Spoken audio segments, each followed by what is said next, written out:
Welcome back, everybody.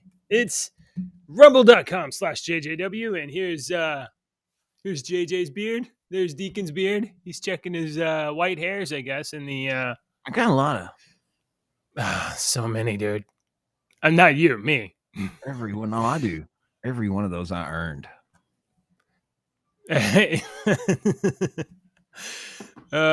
Immediately we start talking about white hairs and whiskers, and people are like, I'm out. I'm never coming back.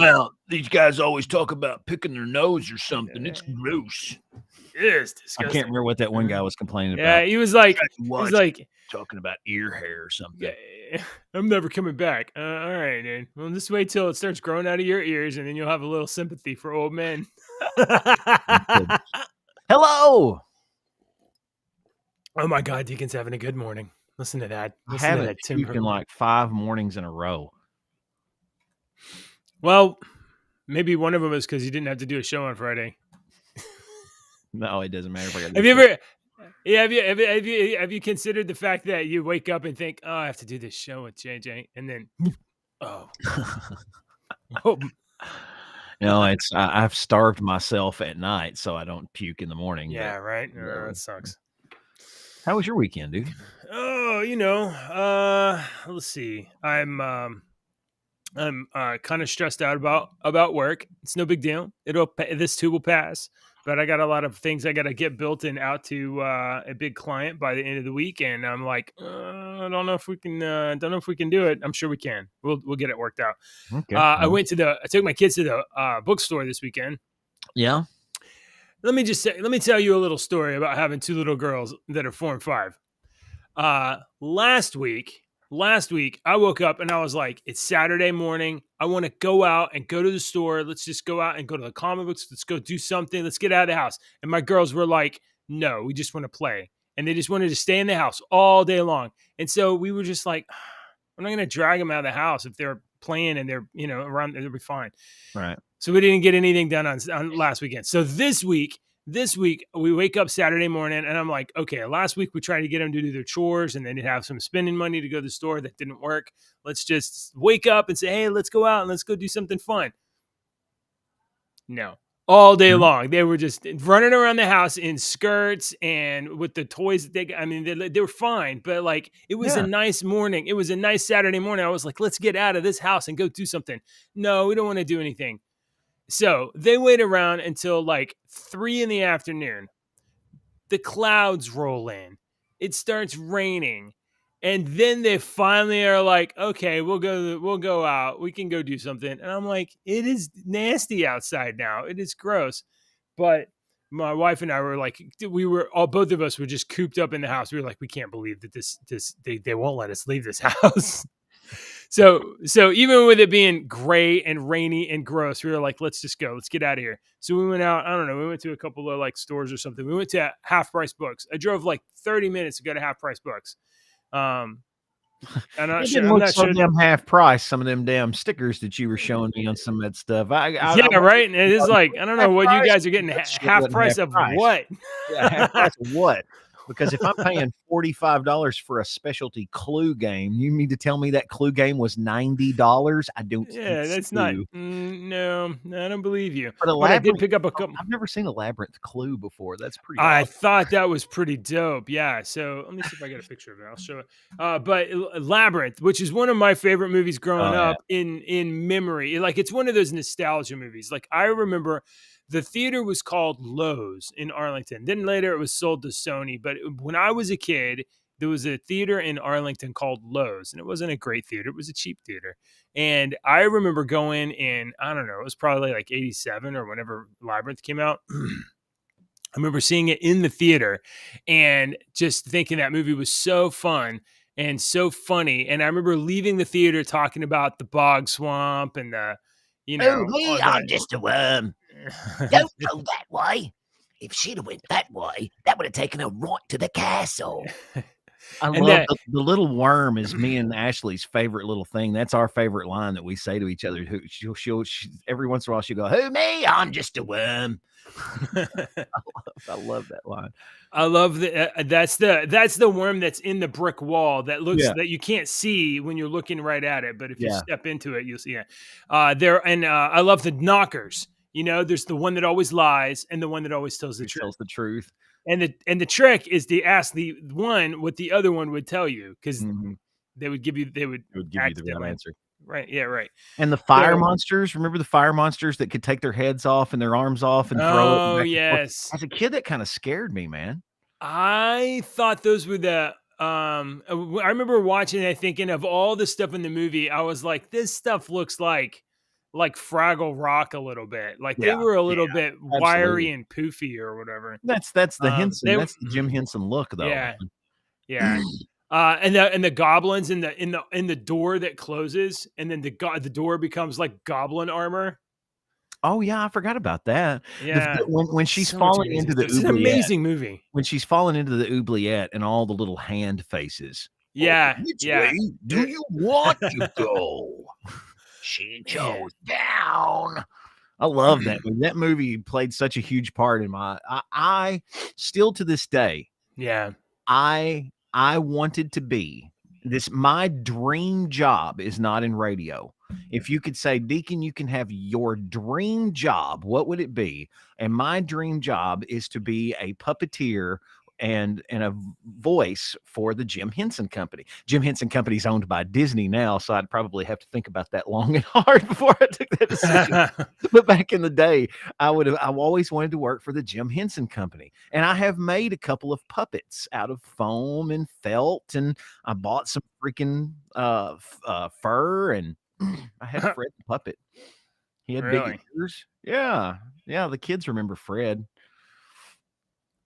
My wife tells me sometimes that she wanted to be a ventriloquist when she was like 8 Oh, or that's 10 years cool, old. yeah. And I I think could some of never her tell so my voice. this is the impetus of why we're even talking about this. I was at the store Yeah. and I saw this clue. I saw some Dungeons and Dragons stuff and I take pictures of it and I'm like, I'm going to send this to Deacon and I know he's going to be like, I don't care about that. No, the Dungeons and Dragons Trivial Pursuit was really cool. I just like the clue. The Dungeons and Dragons Trivial Pursuit is one of those. It's just like, no, I don't want to play that. Yeah. I've Yeah, been right. Dungeons and Dragons for over 30 years. I don't want to play Dungeons and Dragons Trivial Pursuit because that would just kind of piss you off. Because Dungeons and Dragons is not one of those where Right. you don't need.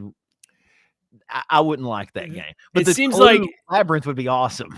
yeah, it seems that it really would be because, like, instead of like going to the bedroom with the candlestick, it'll be like a bunch of clue stuff. It'll be like clue. I mean, it'll be like labyrinth locations and maybe Yeah. like labyrinth items. That'd be actually pretty cool.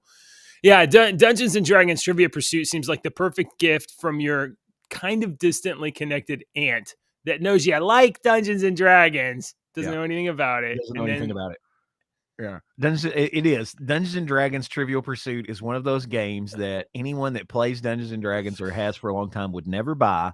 And yeah, if they got it as a gift, they would thank them profusely, never open it, and try to resell it. right, Or they would keep it on their bookshelf yeah, unopened as a collector. That's just yeah. yeah. Ah, collecting. It's to be played with or it's to be given away. That's what I say. All right. So while I was at Half Price Books, I'm getting somewhere. I really am. While I was at Half Price Books, I was looking for a copy of William Gibson's The Peripheral, which has been adapted to an Amazon series. It looks kind of interesting. And I was looking for a copy of William I've watched a little Gibson's. bit of that. Yeah. With that little girl that's grown up now. Yeah. We watched as a little girl, Chloe. From Kick Ass. Yeah. It was pretty good. That Moritz. show Is is that actually Chloe Moritz? Morantz or something. Yeah. It's Yeah. actually that Peripheral is actually really good, dude. It was pretty Yeah. good. I saw a trailer of. It's a comic, you said? No, it's a book by Oh, it's a book. William Gibson. William Gibson's sort of like the first voice in like cyberpunk in novels and Okay. stuff. Okay. So back in the 1980s, but it might be 1990s, he wrote a book called Neuromancer, and then another one called Agency, and a couple. He's written several of these books that are in this kind of like, Blade Runner, cyberpunk kind of trope. And anyway, I'm looking for a copy of The Peripheral and Neuromancer. These are books that have been around a long time. And I'm thinking like, okay, I could pick them up at half price books for half price, except you can't find them. I was at Barnes and Noble and I saw them and I was like, $20 for a 25, 30-year-old book. You guys are crazy. Because that Netflix show has come back out and it's made it popular Yeah. again. Right. So they just I draw a think, new fucking cover and they yeah. print the book. So I think I'm gonna just collapse and buy it on my Kindle and just begrudgingly read it on my Kindle. I'm like, I would rather turn the pages. I would too. I would rather have a physical copy that's just me, but I'm more and more reading stuff. I just have a really hard time reading on this. Yeah, it's just so hard. I don't know if I'm sure your library does, but there are some library apps. So if you have a library card, you can get Hoopla or Libby. Yeah, something like that. And Hoopla here has got, I've got to update it. Forget it. I was going to see how many books it had. I can't remember how many books it has. It doesn't have everything that I want because there are several books that I want to go and reread that I read as a kid and they don't have them on there. The best part of that is like, we don't have a copy right now. Just hit sign up. Okay, you'll have it available in 36 weeks. 36 weeks. I don't understand. I'm like, it's digital. How do you? Right. No, it makes no sense. Yeah. No, you just got to wait. Well, okay. I'll forget about it by the time but I did pick up a couple books while I was at Half Price Books. I picked up books I wasn't expecting, but I was kind of just going through and I found. So I don't know if you've ever heard of, there was a podcast back in 2015, 2016 called Welcome to Night Vale. Have you ever heard of this? No. Oh, okay. Well, there's a book version of Welcome to Night Vale. And I found this, so I picked this up, and this is pretty cool. It's about this like town. It's like this this mysterious, strange town in the desert, and like it's just weird. It's not going to be quite as weird as Douglas Adams, but it's like creepy, weird. Nothing really makes sense, and it all kind of makes sense in the way that nothing really makes sense. What was the podcast? It was just like a little 30-minute episode.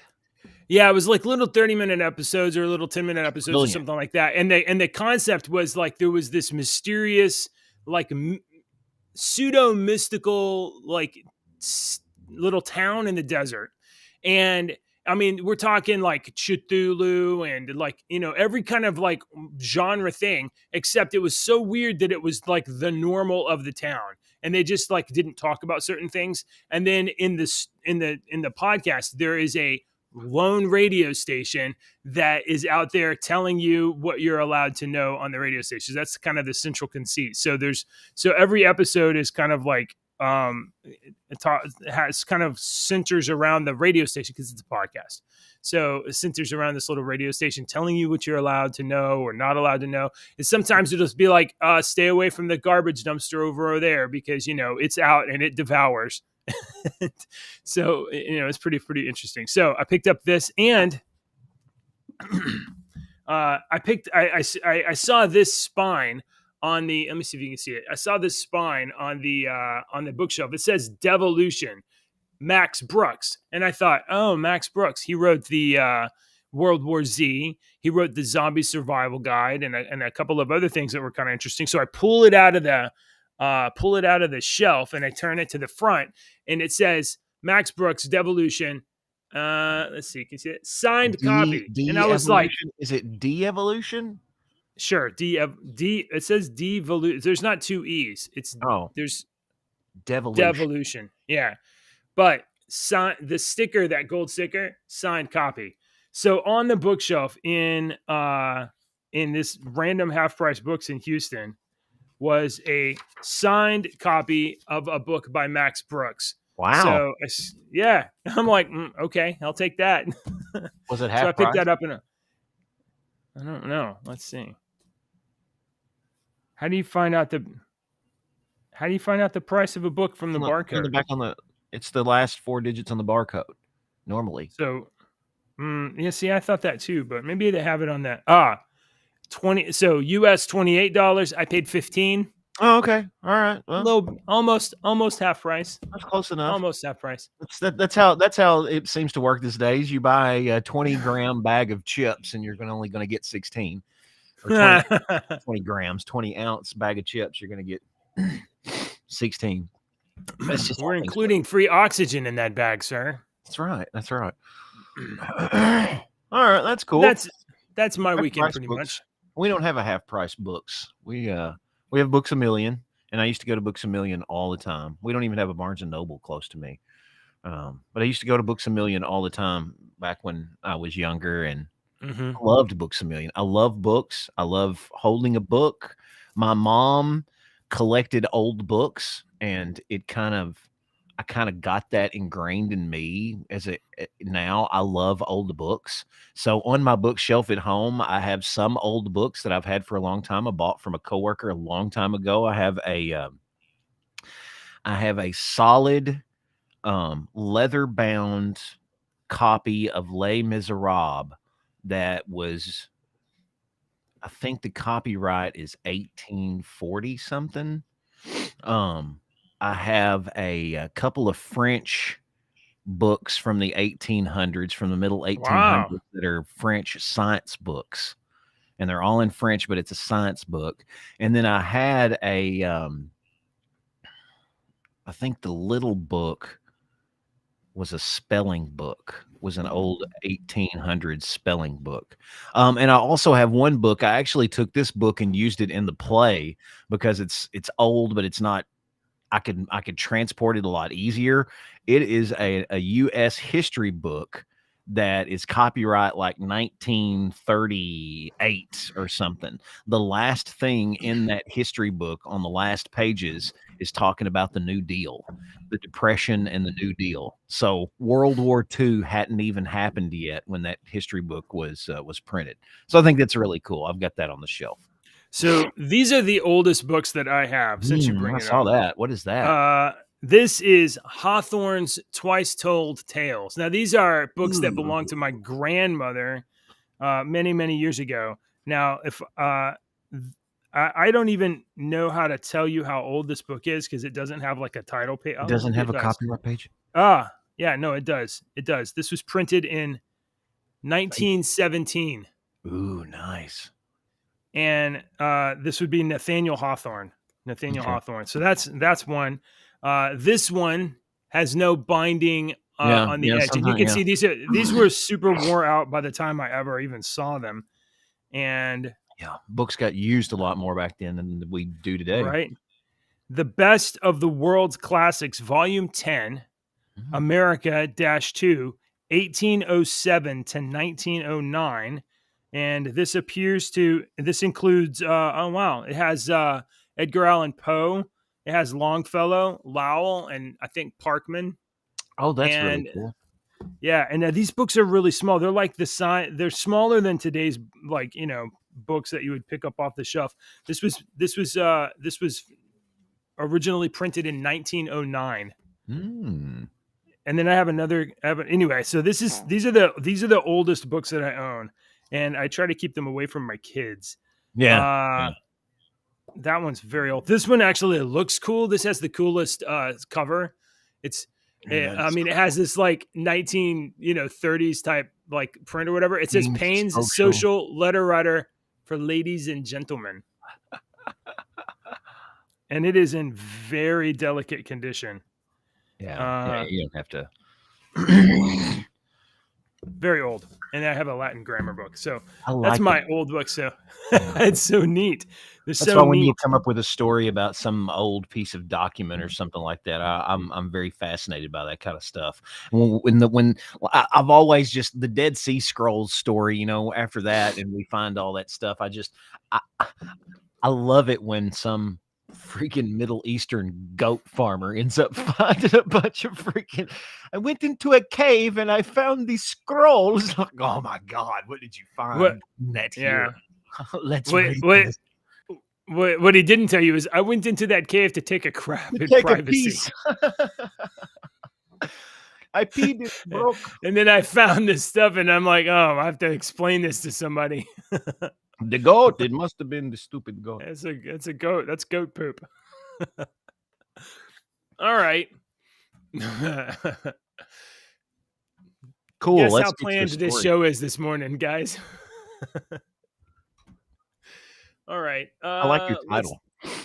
Yeah, that's actually not my title. That is Deacon's title. So, Alec, whenever you're filing your That's lawsuits, actually not my title. Okay, Alec, when you're filing your lawsuits, I stole that from Mad Couch's Twitter this weekend. oh, okay. That's Matt Couch.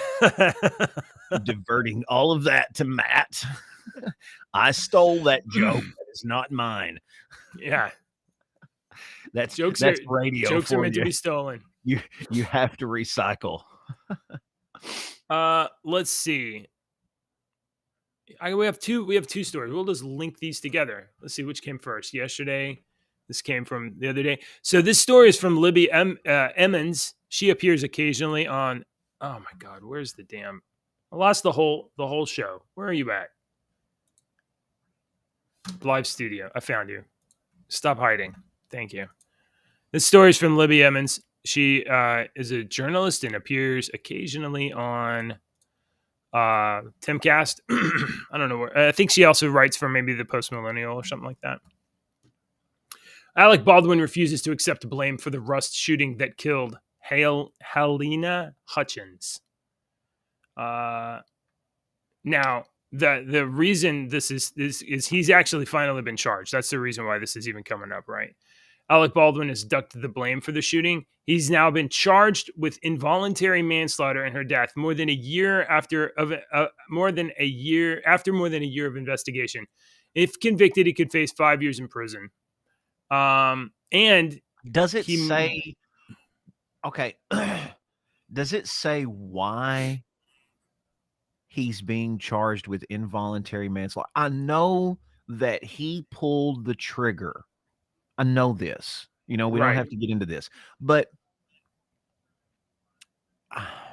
I'm just, we've talked about this many, many times.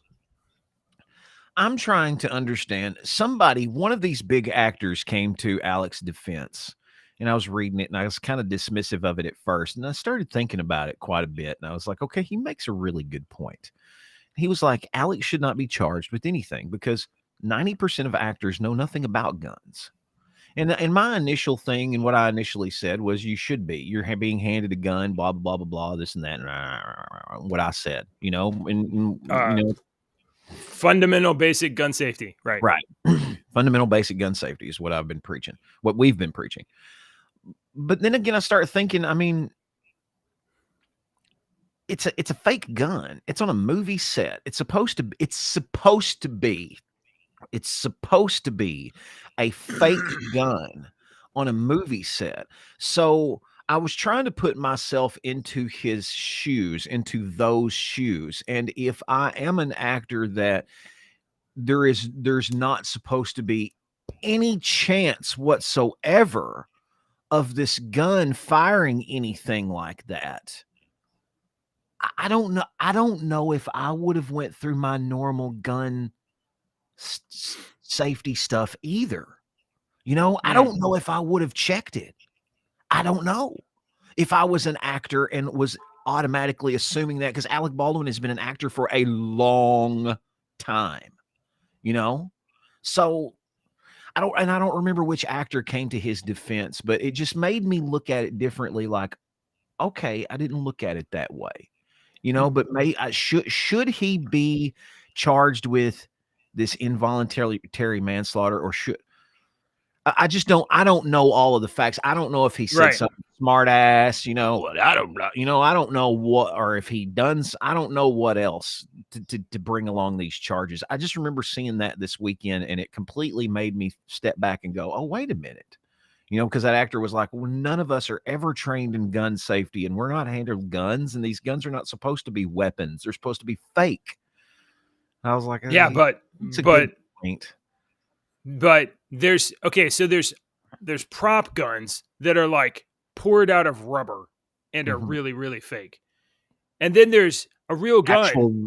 that you working. brought on set, and you're like, "This is our prop gun." No, that's a gun. That's a gun. That gun shoots bullets. Okay, It's a gun. I agree with what you say. Yeah, there's a difference between a rubber gun and then you've got a gun with actual working parts that Right. pulls a hammer back to strike a. I understand that. Okay. You know what I mean? Like, I heard somebody say a long time ago, I think it was, he played, I think Bo on Dukes of Hazzard. You remember Tom his name in a Wopat, minute. John Schneider, No. Yeah, John Schneider. John It's Schneider. when this really like early broke, John Schneider was like, Alec was going on about like, I didn't pull the trigger. I didn't pull the trigger. John Schneider was like, that's bullshit. Basically made this quite detailed video. It's like, that's garbage. I hear, and he had a pistol that was the exact pistol that they were using on set. He was like, you can only fire this gun if you pull it back and it locks 3 times. It has a first lock, a first stage lock, a second stage lock, and then it finally cocks, and then we'll fire. So the only way the gun just goes off is if you Click, have click, pulled the boom. trigger all the way back, or if you have the trigger pulled back and you pull the hammer back and let go, Yes. because it's If you got, have the trigger pulled back and you pull the hammer back and let go, the hammer doesn't have anything to stop it. You're pulling it Right. back and boom. Yes. And now he was making quite detailed videos about how like Alec's story is BS, and I can understand Alec's Okay. story and making sense in his head because he just shot somebody, so he's in shock and trauma. And when an event happens like that, the whole world slows down and speeds up at the same time, and you just can't remember stuff. So then you start like talking yourself through what happened, and you will write the memory of what you're saying instead of what you think happened. This happens like all the time. You start telling it, if you start telling a story to your friends or whatever, and you just repeat the story over a while, and you get the details wrong, but it doesn't matter because the story is just, you're more or less telling the story, and you keep repeating that story. It doesn't matter how far from reality it diverges, because eventually your memory that you're telling that story from is not from the event happening. It's from the Right. It's times you from told what the story. it's from your falsehood. So, I've had conversations with my dad about stuff like that, about did I remember am I remembering this wrong, or did this really happen as a kid? Jordan yeah. says, he's like, they're not fake guns. You cannot tell me you think Keanu Reeves isn't trained. No, someone like him, absolutely. But I can see somebody like Alec Baldwin being like, I ain't got time for this shit. I'm Yeah. not Yeah. maybe not Alec Baldwin, but I can see some, assholey Hollywood people. Hang on. Deacon can imagine some aging Hollywood star with 7 children to take care of, not having the patience for gun safety on a film set. That's what he can imagine. So, okay. So, Alec Baldwin is facing manslaughter charges. While Baldwin has maintained time and again that he did not pull the trigger on the prop gun that killed Hutchins, Carmack Altways is adamant that Baldwin pulled the trigger, and she pointed to the FBI's forensic report, in which the federal agency said its accidental discharge testing determined the gun used in the shooting, a 45 Colt. I don't know how you say this. Pieta single action revolver. I don't know how you say that. Couldn't have gone off without the trigger being pulled. In a statement to the ET, Baldwin's attorney, Luke Nikas, said his client, quote, relied on professionals with whom he worked who assured him the gun did not have live rounds. Well, that's not good enough. Once again, any person that has been trained in firearms will tell you, if I'm standing here watching JJ and unload his gun, and JJ hands me the weapon, you're going to check it first again. thing I'm supposed to do is check to see if it's loaded, even though I sat there and watched JJ unload it, and I know for a fact it is unloaded. My job is to check it again. That is what is drilled into your head if you go through a firearm safety course. And I'm 45 years old. I took that course at 10 years old. I got Yeah. my hunter safety orange card at 10. This is something that was taught to me 35 years ago that I still remember because my dad always done it. And he always said, we were taught gun safety. I'm sorry, that's not Yeah. an excuse. And that's what Yeah. we've argued from day one. That's why when this other actor said, we're not supposed to So have real guns, so why would we check it? It made me think, okay, they're never handed real guns, but I guess they are. I mean, Jordan, makes a good point. They're not fake guns. They're working guns. They might not have real ammunition, a bullet, I lead mean, bullet. I am kind of shocked that we even use real guns at all in films anymore. Anyway, ever since Brandon With, Lee in with 1990. with computer effects, I don't understand why squibs are even a thing anymore, man. Why? Right. I mean, Other than it's fun to do. That's yeah, other than why it's special fun, effects think it's or fun. you ain't got enough money to make it's cheaper to do a squib than to do all this computer stuff, which I think that's bull crap. I think you'd be able to do computer a lot cheaper and make it a Yeah, squib. you could just literally just paint them all on the screen. It's probably super easy with visual effects packages. Sometimes you can tell the Alec guns that are Baldwin, computerized. part of Alec Baldwin's sentence should be for the rest of time, as long as he makes movies, if he has a gun, he has to do this. Bang, bang. And he has to have finger gun. That's all he's allowed to use. I think that should be what he gets. I mean, part of his. You're making a joke about that, but I can remember that my instructor was saying, don't even get into the habit of pointing a fake gun, your finger gun at someone. Don't point water gun. It's just don't point a gun at. My dad's rule, and he said this 1,000 times. My brother knows this by heart. I know this by heart. He has said this to me 1,000 times. Do not point a gun at anything you don't intend to destroy. Oh, wow. Hey, we got a new visitor here. Thanks, Observer777, who says, you better stand behind it, Baldwin. Otherwise, you might be murdered by Baldwin like Helena was. Brought in prison, Alec. Ouch. Wait, stand behind it like Baldwin. Can you think of anything that's like your favorite Alec Baldwin performance? Like, is there anything in his catalog that's like, Jack Donaghy from 30 Rock was a conservative's dream. I love Jack Donaghy. Yeah. His character from 30 Rock. They were making fun of conservatives through the whole time. He's a business executive, but his attitude was just hilarious. It was pretty good, I thought. I don't know why, but literally anytime Alec Baldwin comes up, the first role I think of? The Shadow. Oh, The Shadow. I forgot about that maybe. I'll need to look him up now. Let's go I think through he was Alec in Baldwin's let's do his movie catalog. Did he do like a Tom Clancy thing once? Did he do like a I don't think he did. He's been in some I don't know. stuff. All right, let's see. Actor. He was always in killer. The Boss Baby. I don't like this. Hang on. I hate Internet Movie Database anymore. Okay. Yeah. Hey, yeah, Internet Movie Database has gotten shittier over the years. I hate it. Boss Baby, he did the voice for that. He's been in a lot of shit that I haven't seen, obviously, I guess. I thought he was in some stuff. Along Came Polly. Was he in The Aviator? Elizabethtown? He was a voice in that movie Final Fantasy, the Spirits Within. Cats and Dogs, Notting Hill. Oh, is he really? Earl I told Harbor, you that movie gave me the Uncanny Valley creepies, right? The Adventures of Pluto Nash. Yeah, we talked about that. It sounds like he's just making some stellar choices in his career. Heaven's Prisoners, Ghosts of the Mississippi, The Edge. These are all from the 90s. Mercury Rising, The Edge, Ghosts of the Mississippi, The Juror, Miami The Edge Blues, unless I'm misremembering.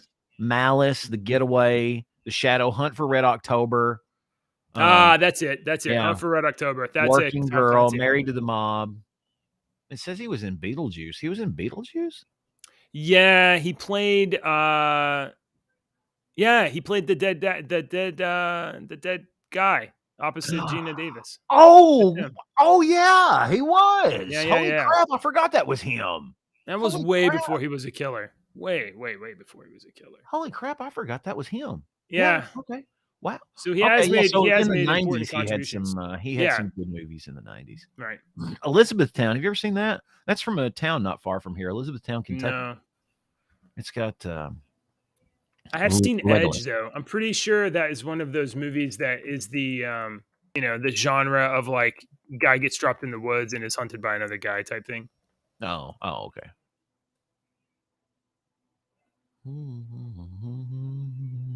I'll look that up. Oh yeah, and that's with Anthony Hopkins too. Wasn't that good? Not really.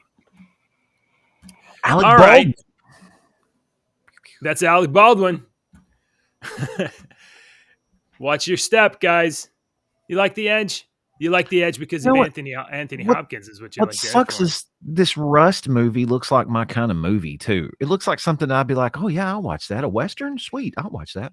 You know what I find most disgusting about this? And I don't know. It just makes me like, I don't know, maybe not disgusting, but like most curious is that the survivor's husband, Helena's husband, settled a lawsuit and is now a executive producer on the film. Right. That's the way he's going to get, the money from it forever. Yeah. Because yeah. Okay. So kind of weird. Like I probably personally wouldn't have anything to do with Alec Baldwin after he killed my wife, but I guess this guy's going to have a long-standing financial relationship.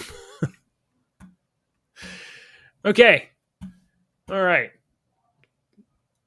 Let's talk about anything else. You got something, Deacon?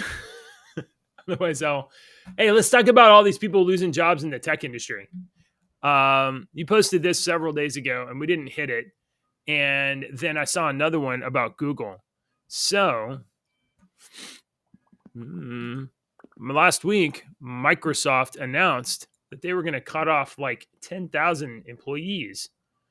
Oh my gosh, with these freaking videos, just the news.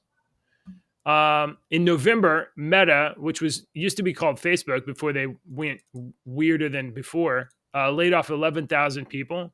Zuckerberg wrote a letter to his employees that the company would be cut down by 13%. And Microsoft is the latest, except it's not the latest, tech titan to shed jobs, disclosing in a filing last week that it was laying off 10,000 employees, or about 5% of its workforce, in what it calls a response to macroeconomic conditions and changing customer priorities. And let's see if I have this one available. Google has announced it's going to lay off like 12,000 people. So tech industry is getting cut a little bit. You think does this give you any ill portents for the near future that Facebook, Microsoft, Google all cutting workforce?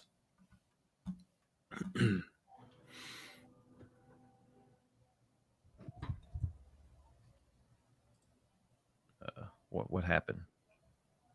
Oh, I was reading the comments here. So Jordan's saying he likes the Edge, but I was talking about the layoffs. I come back from talking on the radio and it's complete silence. And I hadn't switched over the thing. I was like, oh my God, what's going on? Oh my God. It just occurred to me that I could literally like every single day do a practical joke where I wait till you're on the radio and then I come back and I just be quiet. You're talking about something else. I know it. What's going on? I know it would haunt you to come back to the show and be like, there's dead air. There's dead air. Oh no. Yeah. So Google's laying people off. The Microsoft thing actually kind of concerns me a little bit because I have a deal I want to do with Microsoft, but we're like this close to getting it ready to go to them. And then if we're going to go, I'm going to call my Microsoft guy. He's going to be like, I'm sorry, I got another job. So the Microsoft thing I'm a little worried about, but Google's laying off 12,000 people, of which I see, I don't really care about Google losing staff or Facebook losing staff, but Microsoft, they do care about it a little bit. What do you think this means for the near future, Deacon? Do you think this means anything? The fact that all these tech companies are laying off people? Does it mean we're about to see a bunch of more like Web 2.0 or 3.0 startups? Do you see how the older generations, us and above, are complaining about the millennials or the younger generation and jobs, about how what's the main complaints that are coming out right now? They don't want to work. They don't want to work for low pay. They Right. don't want to do this. Okay. So what I think, and another thing that's coming out nowadays is, they're not wanting to leave you a 2 weeks notice. Why in the hell should I give you a 2 weeks notice? Because we've always been told it's professional courtesy and blah blah blah. You Right. as the business have not done shit for me.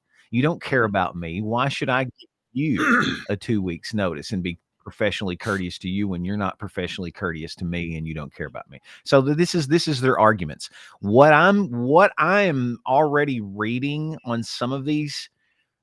I was a 15 plus year Google employee that was fired, and I found out because my card come up red. I was a 20 plus year Google employee that was let go, and I was found out because my card came up red. Blah blah blah. What? These are large faceless companies that these people are working for. You've given them 20 years, 15 years of your life. You are dedicated to them. And then you find out that you're fired because you try to go to log in to go through the thing one day and it comes up red and it won't log you in. And that's how you're found out. This is going to go. Where's the loyalty? Where's the worker loyalty that these companies are going to strive for? These companies that will say, you should have pride in your work. If the only reason you're here is for a paycheck, surprise. The only reason I love radio, I love radio. I don't want to do anything else. And I would probably do it if I had $1 billion and could start my own business. I would probably start a radio business. But guess what? I'm doing this for the money. If my owner does not pay me, my ass ain't coming to this building. Okay? Period. I'm not Okay. going to All right. train my replacement, but I'm not going to do anything. I do go above and beyond because me and you were brought up in the other way. This radio station's my radio station. It's my right. radio station. I take I get pride that. in this radio station, but these people are not going to. Why should they have pride? Why should they give this company any extra when they can find out after working for 20 years that you can just be let go through a fucking text message, basically? Yeah. It turns That's out that contract with Google or whatever was the deal with the devil. That's Surprise. That's a good point. Way to refute everything I just said. That's pretty good. It turns out that, they don't care about you. They never did. That's pretty funny. Uh-oh. My kid is started just coming up to my bedroom door and then like shoving it and leaving, like pretending she's gonna come in. I don't know what she's doing. No, I just there was when Clinton passed his little what's that shit that Clinton era passed that took all of our jobs away from the United States and took them over. Don't say gay. No, the NAFTA. Yeah, NAFTA. When Clinton and the Democrats passed NAFTA, okay, it shut down. Because of that, it shut down a major tire factory that had been in our area for 40 years that my dad worked at. He worked a long time. And so my dad was one of the lucky ones. He had been there since 1970. Come here. Yes, you can read a book. But What see, time my is it? dad had been there since 1970, It's fine. but I knew guys that were my age that were in their early 30s or late 20s that had already put in 10 or 15 years and had bought a new car, had gotten married, had bought a new house because they made Yeah. good money at the tire factory. And then NAFTA sent they closed. To Mexico, They went right? down to Yeah. Brazil. It was Brazil, actually. They had a state-of-the-art Brazil. facility in Brazil. It was Goodyear, not Goodyear. It was General Tire, but it's Continental. So yeah, Continental shut down the tire factory here, and a lot of those guys lost everything because of that shit.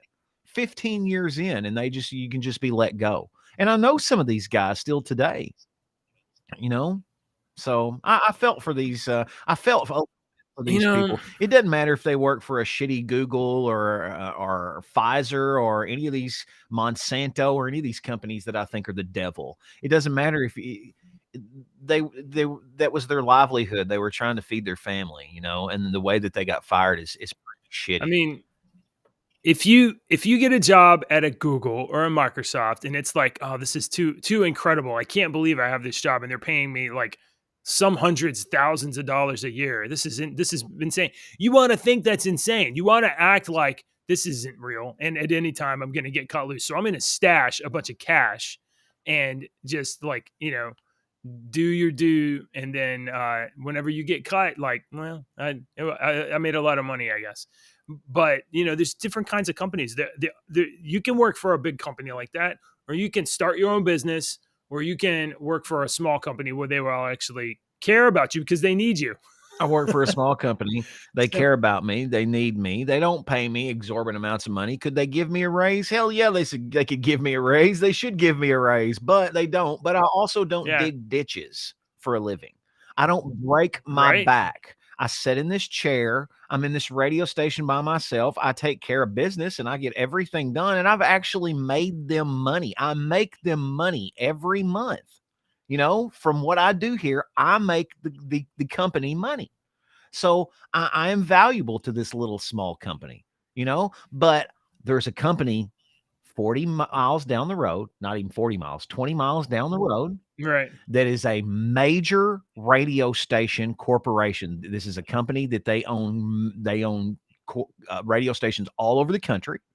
Satellites. They have satellites, right? They do Yes, if I syndication. said their name, you could easily look. If I said the name of this radio station, you would immediately know. You would probably go, "Oh, we've got one of those in Houston," because they're Yeah. everywhere.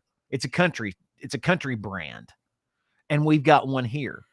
And that's one of the only companies I haven't worked for around here because they're a major company, and every DJ that I know has said, "Oh no, you will go into work one day and they'll just be like, 'You're fired.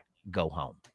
Because Kentucky's one of these states that they don't have to have a reason to fire you. They can fire you for whatever reason. It's Yeah. not a right to work state. So I got Well, fired. that's I got fired from my radio job one time for the clothes. He was like, "I don't like the clothes you wear." I was like, "Dude, I work in radio."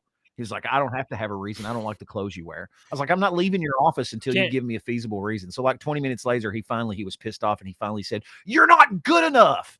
And I was like, "Okay, that's fine." This was a 10-year. I was being Why couldn't you? Why couldn't you sack up and tell me I wasn't good at 20 no, minutes I was being ago? let go from. I was a 10-year morning show on the top 100 or a top 40 radio station. I'd been on the top 40 morning show for 10 Wow. years. They were wanting to go in a new direction, and they didn't want to. They didn't Yeah. have a reason to fire us, so they just made up one. It was funny. It was funny. Well, it looks like you landed somewhere good, stable. Stable. You Okay. have control of your Mhm. environment.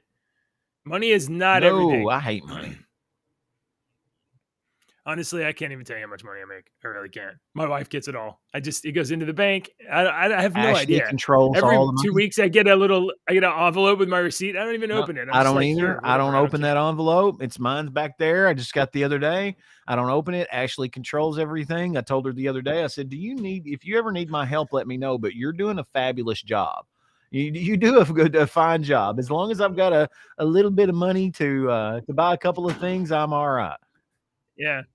I just need gas Gas money. money That's all. and to buy my vape, to buy my CBD. That's it. Yeah. Now, and you're like, I won't pretend like we budget together, but like I don't consider, I don't work for money. I don't No. work for money.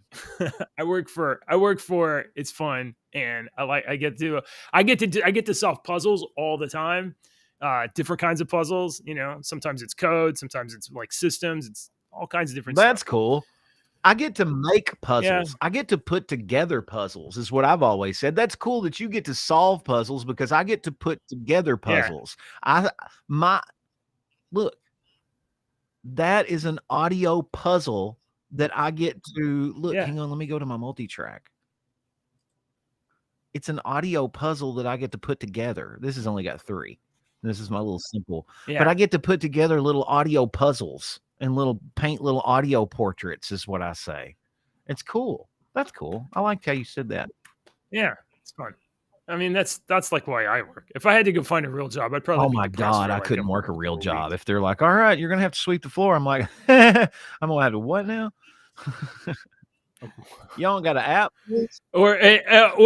Or they give me a job and they're like, here, this is more money and you have less to do. You just have to sit at this desk and do this stuff. And I'd be like, I'm gonna tear my brain. I'm gonna.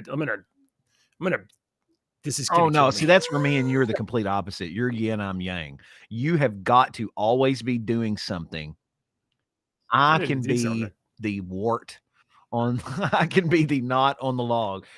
Dude, we need you to sit here and watch this door for 8 hours. Sweet. What else do I have to do? Nothing. Just watch the door. For real? That's all I've got to do? Sweet. I can't do that. No, that's my dream job. No way. Let's see. That's why we get along. That's why we butt heads. We get along so well. Yeah, a little bit. Yin yang. I see what you're saying there. I mean, it gets me into trouble sometimes too, because I'm like, I have an idea. I'll try this, and I just destabilize everything. Let's see. What else is super interesting this morning? You guys, what's super interesting to you out there in listening land? I mean, I know about Joe Biden and his documents. I just don't care about. Did I post anything? I thought I posted something. Oh yeah, let's see if we had something. Oh, I thought I posted Space Story. Did I not post that? Oh no, here, let's hold on. Before we do that, let's do this. Let's do this. I got one. This was probably from Friday or whatever, but the Supreme Court marshal investigating the leak has to date been unable to identify the person responsible by a preponderance of evidence, the court said. By a preponderance of evidence. You know what that means? That means like, we know who did it. We just don't have any proof. And if we had proof, we're not going to tell you anyway. There are, maybe you remember right before, maybe it was like in June, just before, maybe it was probably in May, because I think the decision came out in June, when the Supreme Court basically overturned Roe versus Wade. Well, the opinion, the draft opinion for that was leaked to the press. It had never happened before in U.S. history.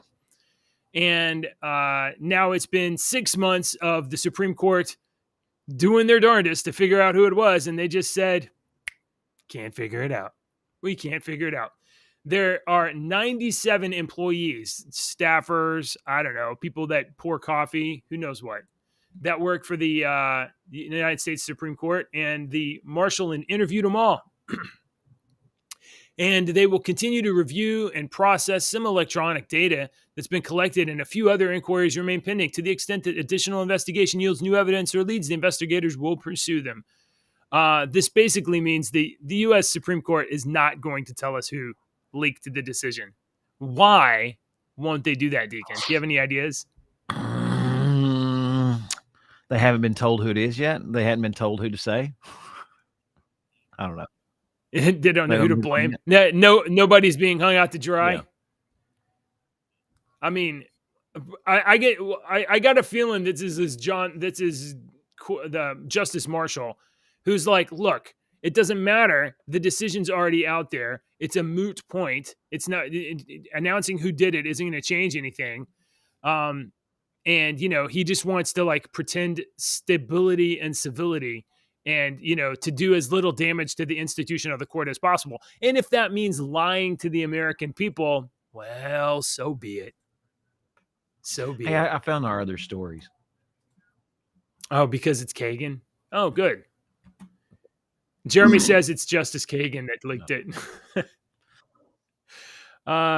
Mr. E says 2 people can keep a secret if one of them is dead. Yeah, I've heard that before. 2 people can keep a secret if one of them is dead. That's exactly right. All right. I found my other stories. I don't want to talk about the one, but I found this other one that I saw that I think that people need to know this. You need to know this. Okay. The one we'll talk about, the quantum entanglement thing is really cool. If you don't know what quantum entanglement is, it's really cool. It's really freaking weird shit that goes on. But this, I'm just going to, I saw this and people need to know this. So, oh crap, hang on. Oh my gosh. I gotta have the sound. Okay. Hey, tell people what it is before it happens, before it plays. Just tell people what it is. Because I was thinking about this the other day. I was like, I don't do this. I know I don't do this. There is there's our deep fake software that we talked about and that you might know of. Some people don't know what deep fake is, but it's this software like the Tom Cruise one.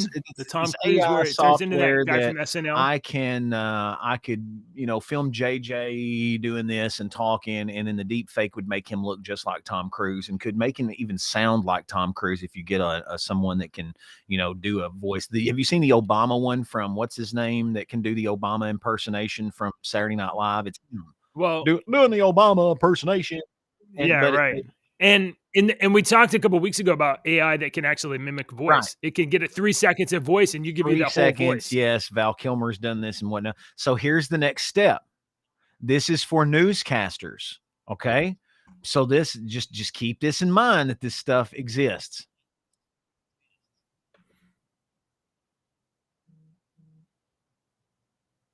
Are we doing it? What are we doing? Is it not playing?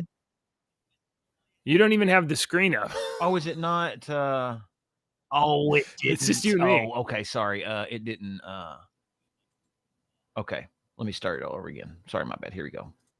Yeah. Make it. Yeah, there we go. Here. Check this out. At no point in this video am I actually looking at the camera. This is a brand new bit of technology called eye contact that's been developed by NVIDIA. It's currently in beta and it uses machine learning AI technology to make it look as if I'm looking straight down the lens, and I'm not. And this feels like magic. So it means that you can sit on a works Zoom meeting and you look really engaged and you look as if you're listening to whoever's speaking. But in actuality, you can just be sitting on your phone, watching me live at twitch.tv/1030 if you'd like to. Because I'm live right now. If you want to come and see me play with this brand new technology, I'm now looking at the lens and I'm looking away from it and I'm looking back at it and I'm looking away from it. I'm live right now, twitch.tv/1030, and we'll see if we can break this. Look, you see his eye. It's incredible. Oh, wow. Creepy. That is so neat. I'll see you soon.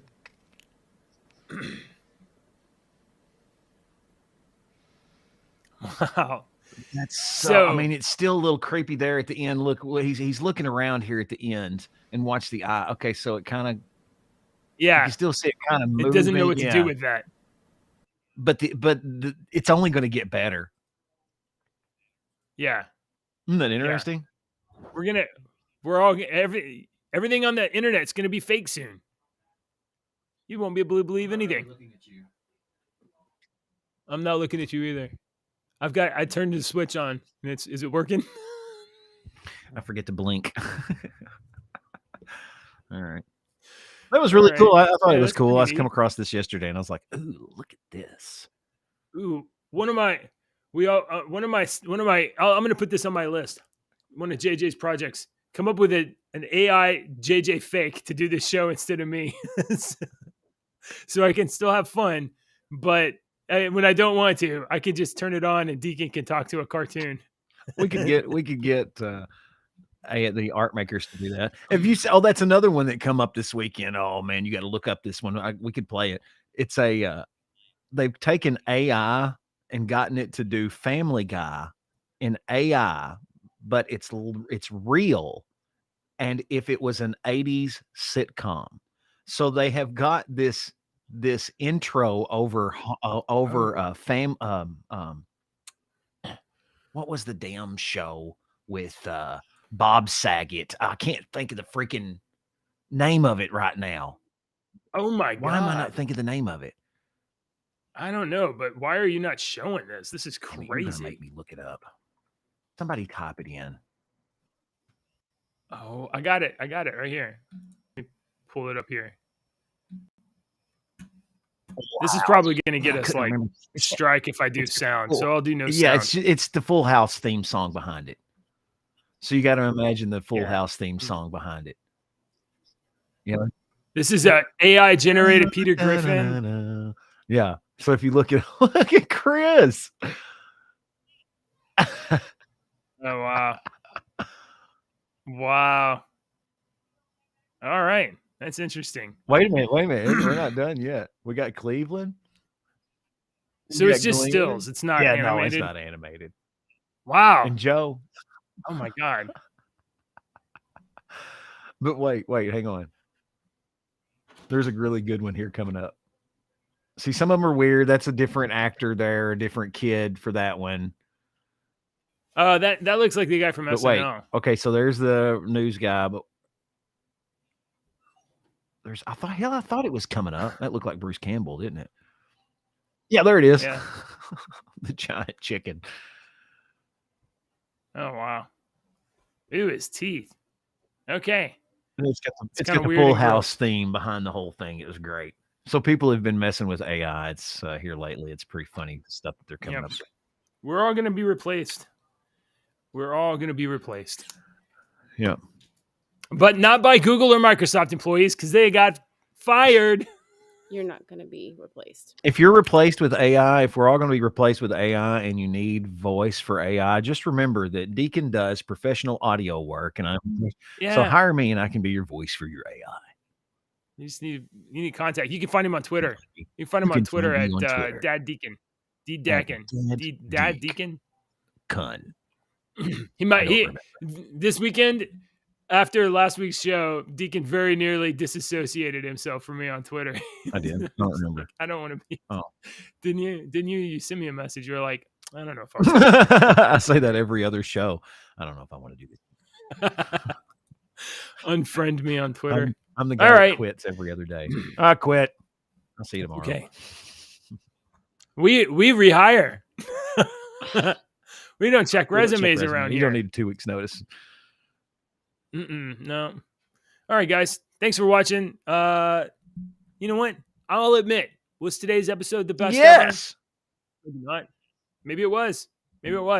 If you like talking about Alec Baldwin, I don't know. I can't think of any like gun related puns at the moment. I'm just want to reiterate the fact that if talking about Alec Baldwin gets you triggered, just JJ and I stand behind Alec Baldwin, and we encourage you to stand behind Alec Baldwin as well.